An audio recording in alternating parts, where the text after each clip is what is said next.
his endeavors speed up dramatically. With Marc's help, Reggie finally learns the mana manipulation skill and also discovers that the skill is the key to the most efficient programming of the system and its satellites. Chapter 1.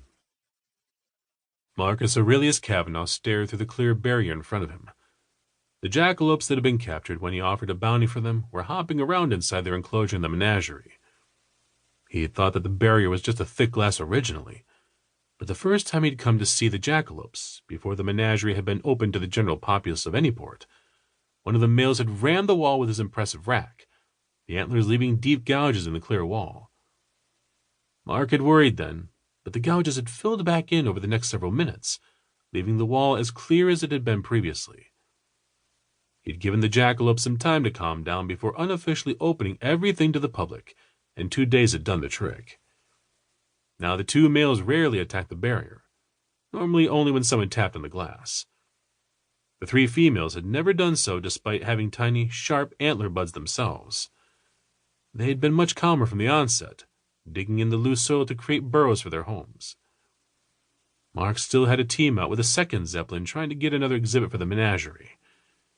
He expected them back in the next 2 or 3 days along with the giant fish that they'd been sent to acquire. The exhibit for that one was already set up, a sort of amphibious enclosure with a combination of a small pond and a winding stream leading into it. He just hoped that the water areas were large enough for whatever they brought back. He could also add a few other creatures later on, which was why he chose amphibious as opposed to just water. Because I'd love to see how big turtles could get with a system. No snappers, but a lot of the other common breeds would probably integrate well without causing danger to the other inhabitants, he thought. He turned and winced when he saw the enclosure on the other side of the path through the menagerie. Fortunately, the enclosures were somewhat customizable, because the carnivorous soybean plants in the enclosure certainly didn't need the full size of the default enclosure. He'd cut it down from its size of almost an acre, since he wasn't going to put anything else in with the plants. They'd just eat it if he did. So now they had a smaller enclosure, and he'd increase the size of the rest of them a bit to use up the rest of the maximum enclosure space allowed by the menagerie at its current ranking. Which means a small pond in the other enclosure is nearly a half acre on its own. That ought to be plenty big enough for a few of those fish, assuming we don't get ones that want to eat each other, he thought. The next tank down from the carnivorous plants was unoccupied, although already set up.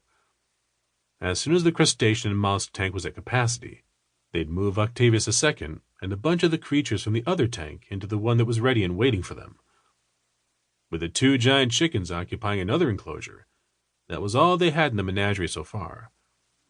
Although it appeared that they might have more of those chickens soon. One of the older hens had started brooding, sitting on a nest with several eggs in it. The other didn't appear to like the idea of brooding at all and frequently sat near the front of the enclosure, staring through the glass and waiting for people to show up. Eugene and Katie, the druid and junior druid that had worked and played with the chickens before, were its favorites. Eugene sometimes stopped by with their rooster accompanying him. He'd put it in the enclosure and enlarge it, then pump some mana into the device and back that would increase breeding chances. Katie would just come by and stand right in front of the giant chicken, communing with it. From what she said, the chick was more than happy in its new area, liked the food supplied by the enclosure, but was frequently bored since it wanted to run and play. But the second giant chicken wasn't in the mood. The second one only got off the nest to eat and drink, then went right back to sitting on the eggs. Marc shook his head.